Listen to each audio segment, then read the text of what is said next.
ఈరోజు వాక్య ధ్యానము మొదటి సమూయేలు గ్రంథము 15వ అధ్యాయము మొదటి వచనాన్ని ధ్యానిద్దాం.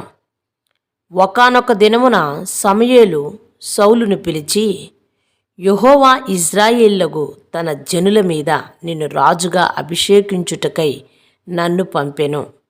యెహోవా మాట వినుము. ఆమేన్. దేవుని మాట వినమని దేవుని వాక్యము ద్వారా సౌలైన రాజుకు దేవుడు గుర్తు చేస్తూ ఉన్నాడు.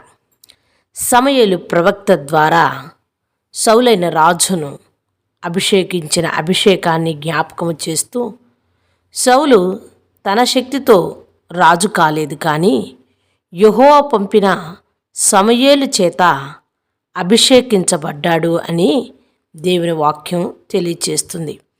అందుకే సమూయేలు స్పష్టంగా చెప్తూ ఉన్నాడు, యెహోవా మాట వినుము అంటే దేవుని ఆజ్ఞకు సంపూర్ణ విధేయత చూపుమని చెప్తూ ఉన్నాడు. దేవుడు ఎవరిని ఏ స్థానములో పెట్టి ఉన్నాడో ఆ స్థానము నుంచి దేవునికి విధేయత చూపించాలి అని దేవుడే కోరుకుంటూ ఉన్నాడు. పదవి కన్నా పిలుపు కన్నా దేవుని మాట విధేయత ముఖ్యమని ప్రతి మానవుడు తెలుసుకోవాలా. దేవుని కార్యాన్ని ఆరంభించినప్పుడు, దేవుడు అభిషేకించినప్పుడు నేను విధేయతతోనే కొనసాగాలి అని దేవుడు చెప్తూ ఉన్నాడు. ప్రియ సహోదరుడా, సహోదరి, దేవుడు ఇచ్చిన అవకాశాలను గర్వముతో కాక భయభక్తులతో వాడాలి అంటూ ఉన్నాడు. సేవ చేస్తున్న సేవకులైనా, అభిషేకించబడిన వారైనా దేవుని మాటకు విధేయత చూపించాలి అని చెప్తూ ఉన్నాడు. మనము దేవుని మాటలను పూర్తిగా విని ఆయన ప్రకారము జీవించి అనేక మందికి మాదిరిని చూపించాలి అని దీని అర్థం.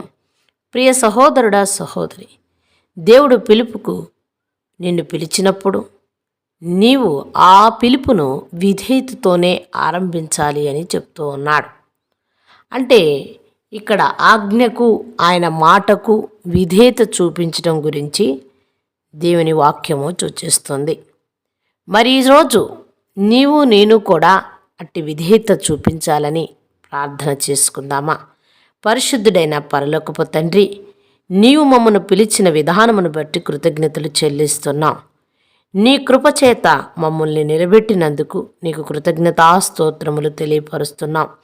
మాకు ఇచ్చిన బాధ్యతల్లో మా మనస్సుని కాక నీ మాటనే నీకు విధేయత చూపించేవారుగా ఉండుటకు అయా అట్టి హృదయమును మాకు దయచేయమని, మాలో గర్వమైన, అహంకారమైన, నా తండ్రి అవిధేయత అయినా ఉంటే తొలగించి నీ చిత్తానుసారంగా నీకు సంపూర్ణముగా లోబడే విధేయతను మాకు దయచేయమని, వినుచున్న వారికి మాకును అట్టి జ్ఞానమును సమకూర్చమని, సహాయము దయచేయమని యేసు నామమున అడిగి వేడుకుంటున్నాం మా పరలోకపు తండ్రి.